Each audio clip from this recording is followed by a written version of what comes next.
I'm not going to really recap much from last time because I want to get into, I want to make sure we have time to get to some stories and kind of talk through those. But the position of your heart to be able to hear the voice of God, having a voice, a heart of humility, and allowing yourself the freedom to get it wrong. It's a big part of it. Just allow yourself the process of learning. Enjoy the process. Enjoy the journey. We want to arrive. So often we just want to arrive. I've got it. And right before we started here, I was talking to David, and it just came out. I didn't think about it earlier, but I said, yeah, back then you didn't know what you didn't know. And it's like, man, I don't know today what I don't know yet. And that's good. That's okay. That's part of, we haven't arrived, but we're on the way. We're getting there. I definitely have learned something. I'm not the same as I was yesterday. And 2 Corinthians 5, again, old things have passed away. That's not just a one-time thing. That's yesterday has passed away and today is a new one. Today is a new day. This is new things that the Lord wants to show you. And so the heart of love versus fear. Remember talking about that God never leads by fear. He only leads by love.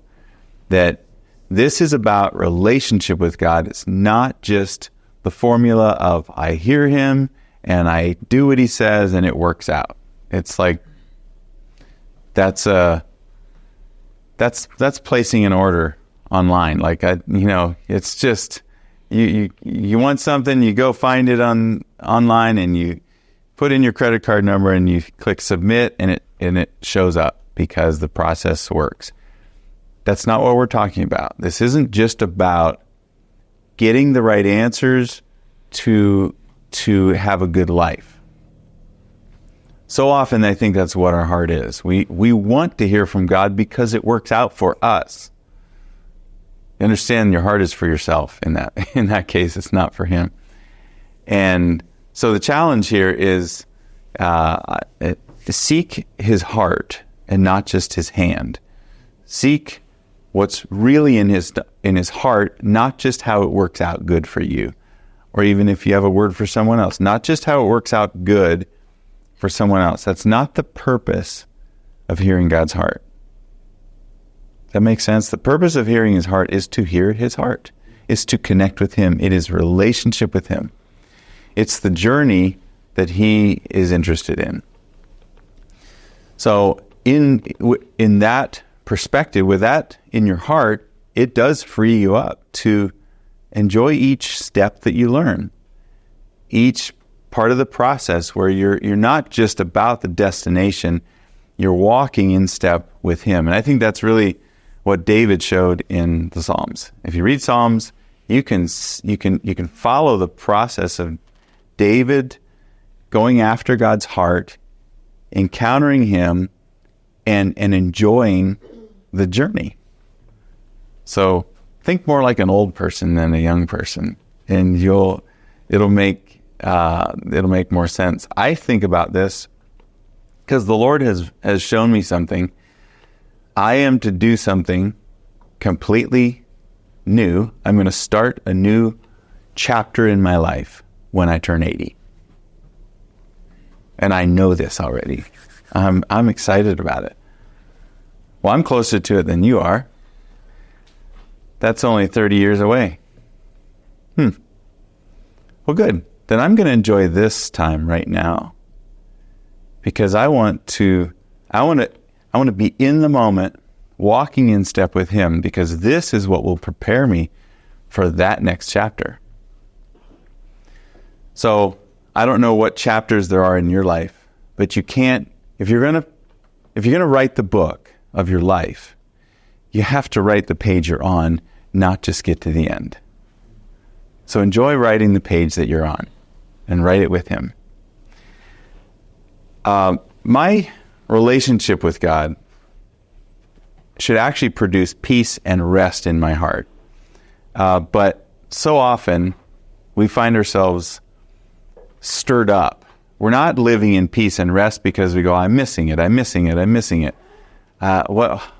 wish it would work out. I wish I would understand more.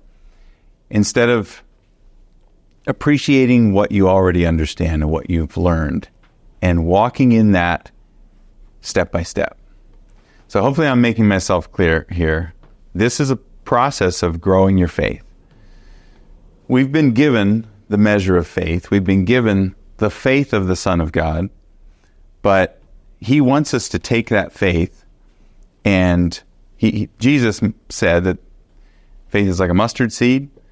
Well, he wasn't talking about the size of the seed, even though in the description it says, even though it is the smallest of the seeds, it becomes even a big tree that the birds nest in its branches and it becomes shade. The point of it is, that seed, the only way it can become a tree is if it's planted, as if it's acted upon. And so hearing the voice of God requires faith. If you're going to hear him, you're going to have to learn to grow your faith.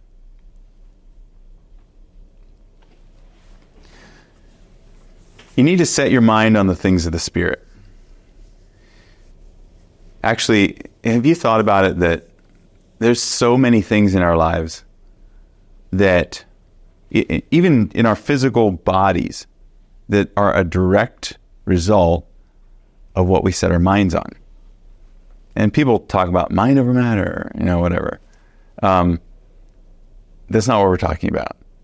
What I'm saying is, what you set your mind on is where your focus turns, but also it shifts the attitude of your heart. So you can set your mind on the things of the Spirit or set your mind on the things of the flesh, and it will change your physical circumstances. This is part of hearing God's voice, because there are many times that his voice can argue with the mind of the flesh. So if you're thinking only on the flesh, and he speaks something to you and you say, that's not possible. Well, if you only think of the flesh, it isn't possible. But think in the Spirit. The dominant power in the world is the Spirit. The Spirit has always been. The flesh is temporal. The flesh was created, and the flesh has these parameters around it. So I want to read Romans 8, 5 through 11. Romans 8, 5. For those who live according to the flesh set their minds on the things of the flesh, but those who live according to the Spirit, the things of the Spirit. For to be carnally minded, and I'm going to say the word naturally minded. I'll say them both. For to be carnally or naturally minded is death, but to be spiritually minded is life and peace. So I'm adding the word natural here. Because the carnal or natural mind is enmity against God. For it is not subject to the law of God, neither nor indeed can be. So then those who are in the flesh, or natural thinking only, cannot please God. But you are not in the flesh, but in the Spirit, if indeed the Spirit of God dwells in you. Now if anyone does not have the Spirit of Christ, he is not his. And if Christ is in you, the body is dead because of sin, but the Spirit is life because of righteousness. But if the Spirit of him who raised Jesus from the dead dwells in you, he who raised Christ from the dead will also give life to your mortal bodies through his Spirit who dwells in you. Now, there's a clear distinction here. And so often, I used to think that if I'm a carnal person, that means I'm sinful. That's what I used to think. It's not what it means. Sin in the flesh is a carnal action, but to be carnal, the word carne, and it's like chile con carne. It's flesh. It's just of the natural things. So Paul is not saying that just if you are carnal, that you're just sinful. He's saying if all you notice is what you can see, taste, hear, smell, and feel, if that's your reality, you're missing the most important thing. We were really like, our culture around here was raised to only value what we can see, taste, hear, smell, and feel. If you can't grab it, it's not real. And that's the biggest lie ever. So what you can touch is subject to what you cannot touch. And that's why the message that God has for you when he speaks to you will argue. It will argue with what you can touch, with what you can see. And there's some more verses that describe that. 1 Corinthians 2 says the natural man cannot receive the things of God because they're spiritually discerned. So it requires a different focus on, not just from our mind, but our mind has to be focused on the things of the Spirit, and then that draws our heart into hearing the voice of God. Okay. I want to read 2 Peter 1, verses 2, 3, and 4. And this is a reality that you can, if you hear it only in the flesh, you could argue with it. But just think of it in the Spirit. Grace and peace be multiplied to you in the knowledge of God and of Jesus our Lord, as his divine power has given to us all things that pertain to life and godliness, through the knowledge of him who called us by glory and virtue, by which have been given to us exceedingly great and precious promises, that through these you may be partakers of the divine nature, having escaped the corruption that is in the world through lust. So he's saying his divine power, the power of the Spirit, has given to us all things that pertain to life and godliness. So the two things, life being the natural and godliness being the things in the Spirit. His divine power has given to us all things. So in him we live and move and have our being, on the earth, in the flesh. If we think, first of all, in the Spirit, we have postured ourselves, opened ourselves up to the Lord to hear his voice, and we're less likely to argue with what he says, because we're listening with a heart focused on the Spirit. 1 John 4, verses 12 through 18. I want you to hear this and this is about, I'll just read it and then I'll mention a couple things. No one has seen God at any time. This is 1 John 4:12. No one has seen God at any time. If we love one another, God abides in us, and his love has been perfected in us. By this we know that we abide in him and he in us, because he has given us of his Spirit. And we have seen and testify that the Father has sent the Son as Savior of the world. Whoever confesses that Jesus is the Son of God, God abides in him, and he in God. And we have known and believed the love that God has for us. God is love, and he who abides in love abides in God, and God in him. Love has been perfected among us in this, that we may have boldness in the day of judgment, because as he is, so are we in this world. There is no fear in love, but perfect love casts out fear, because fear involves torment. But he who fears has not been made perfect in love. So, the juxtaposition of love and fear, love and fear, love and fear. I mentioned it last time. I quoted this, but I wanted to read it because the only way that we can actually live in his love is abiding in him. And this is the only way to truly hear his voice. There's so much more than just, oh, I heard him. And I'm going to keep saying this all day. All during this time, I'm going to keep saying this is about relationship. It's about getting into oneness with him. When you abide in him and he in you, there is this divine dance, this connection that you begin to hear things in your heart. Remember I said last time that the what you hear comes from your heart and comes up like this versus your own thoughts, which come like that. If you're not abiding in him, there's a blockage. You won't, like, he'll be trying to speak to you, and your relationship with him opens you up to hear him. If not, you're just going after the message, which is a focus on yourself. The thing of fear versus love, he'll help you through that. I actually had a dream that he helped me to break fear. Okay, so as a person, I'm an analytical person. If you look at my personality profile, I'm highly analytical and highly driven. So it's like I'm pegged out on both. But if I think of what I would do when I'm pressed in a situation, my tendency would be to hang back for safety, evaluate it, make sure it's okay, analyze this, and then drive it, go after it. The thing that the Lord was really challenging me on is, it's kind of that thing of driving the dirt bike and just go for it. Don't analyze it.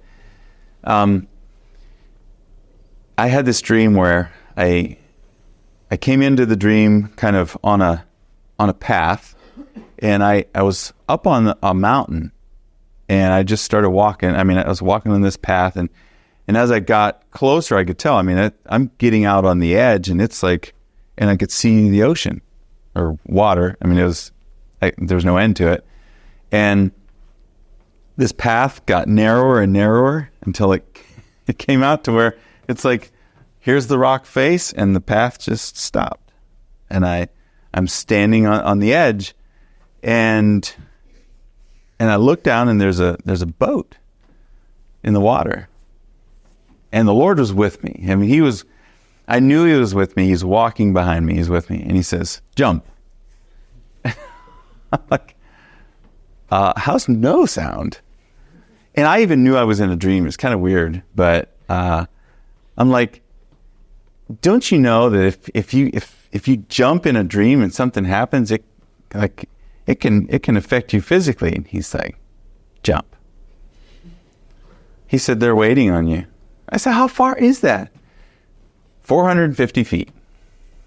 Oh, it is far. It's not like just 30 feet or something. The boat was really small.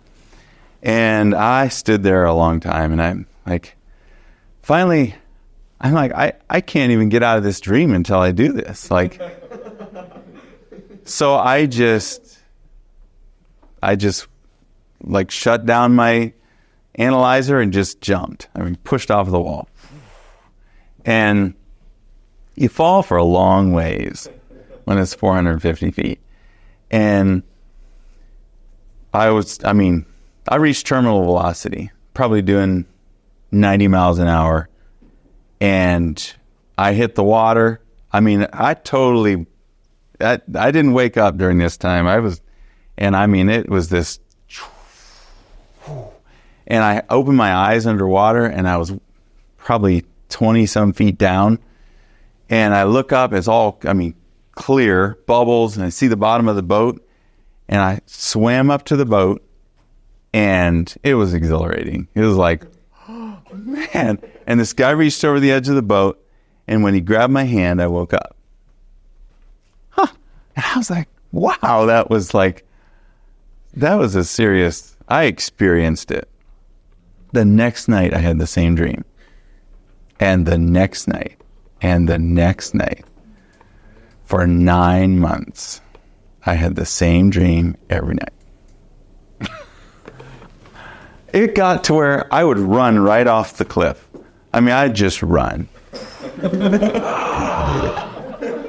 And because it was like, here I am again. Man. And now, the first couple weeks, I still stood there for a while. So I'm like, well, it worked the first time, but what about the second time? What if I belly flop? I felt it. I can feel pain if I hit this wrong. I had no fear. No fear. And the Lord used a dream to break fear off of me. So I actually experienced that to the level, like, it's like I experienced it truly in the natural. That's my memory of it. It was so real and so, like, if I would stand on the edge of that cliff, I'd jump. No question. In fact, I was standing on the edge of Niagara Falls. On the American side, it's all rocks and stuff down there. And I was looking down there, and the Lord said, "Would you jump?" I said, "Don't you test me. Don't tell me." He goes, "Yeah, don't jump." But it was like, he said, "If I tell you to jump, do you think you'd make it?" Now I'm naturally standing at Niagara Falls. And I said, "This isn't a dream we're talking about. This is for real." Then he said, "Look closer. Look closer." So I'm looking at these rocks. I'm looking at all this water. Have you guys been to Niagara Falls? Oh, perfect. Okay, so this is real. This is like clear. Did you stand on the American side and look? What is it? The little creek, Bridalveil? No. Anyway, there's a smaller stream, and then there's the American side, and it's like you can stand in the middle of it. And he said, "Look closer." And I'm looking at these rocks, and he said, "Don't look at the rocks." He said, "Look at the flow." And I started looking. There's water flowing between those rocks as big around as this room. He said, "Do you think I could get you through it?" I said, "Man, when I look at the flow of water, I'm not as worried about it." He said, "Now don't jump. But if you do what I say, I will get you through." Now, I have this written down because I'm like, man, this is a real thing for me. It's like I have jumped from high places in the natural into water. Because that's fun for me. That's exciting. It's a rush. But I did it by him leading me through that. And it was for the purpose of me experiencing, like I experienced his love in that dream for 9 months. He knows how to speak to me. Just because he speaks to me that way doesn't mean he's going to speak to you that way. But he knew how to get the message across to me. Do what I say. Do not fear. I will be with you. So that's my breaking fear story. He's trying to manifest his kingdom in your life. The only way he can do it is if you believe him for it. When he speaks to you, combining that with faith is how you hear him. If you're not willing to grow your faith and attach your faith to the word, you'll dismiss it and it will be powerless. And I think this is where a lot of people stop with it because they can't actually see it happening yet in the natural. And so they go, I just wish I would have something to validate it. And so they sit in this place of not really acting on it, still wanting to believe and thinking, I think that's probably God, but I'm not sure.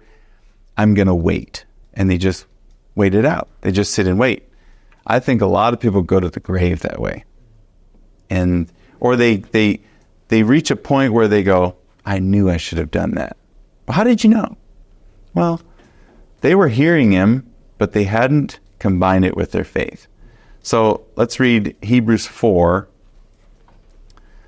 1 through, I have Hebrews 4, 1 through 12. Just, if you want to just listen, I'll read it. If you want to read along, that's fine. And this is part of having the heart and attitude of rest in relationship with him.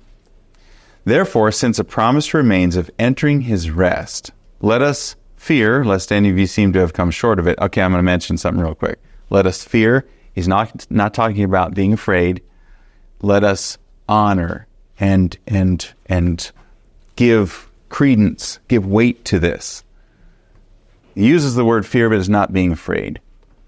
Okay, let us fear lest any of you seem to have come short of it. For indeed the gospel was preached to us as well as to them, but the word which they heard did not profit them, not being mixed with faith in those who heard it. That's the key verse right there. For we who have believed do enter that rest, as he has said, so I swore in my wrath, they shall not enter my rest, although the works were finished from the foundation of the world. For he has spoken in a certain place of the seventh day in this way, and God rested on the seventh day from all his works. And again in this place, they shall not enter my rest. Since therefore it remains that some must enter it, and those to whom it was first preached did not enter because of disobedience, again he designates a certain day, saying in David, today, after such a long time, as it has been said, today if you will hear his voice, do not harden your hearts. For if Joshua had given them rest, then he would not afterward have spoken of another day. There remains therefore a rest for the people of God. For he who has entered his rest has himself also ceased from his works as God did from his. Let us therefore be diligent to enter that rest, lest anyone fall according to the same example of disobedience. For the word of God is living and powerful, and sharper than any two-edged sword, piercing even to the division of soul and spirit, of joints and marrow, and is a discerner of the thoughts and intents of the heart. So here, this whole thing is talking about the word. This is the God-breathed word. When God breathes a word, if you don't mix your faith with it, it will profit you nothing. The power that the word has, the power of the Spirit that it has to act on the natural, is all subject to you mixing your faith with it. Does that make sense? This is a recipe. Even though hearing God is not a recipe or a formula, you have to mix your faith with it. If you hear a word and you wait on it or you dismiss it, somehow you're not mixing your faith with it, he actually calls it disobedience. Lest anyone fall according to the same example of disobedience. Disobedience to the word is not actually believing it, to the point that you mix your faith with it.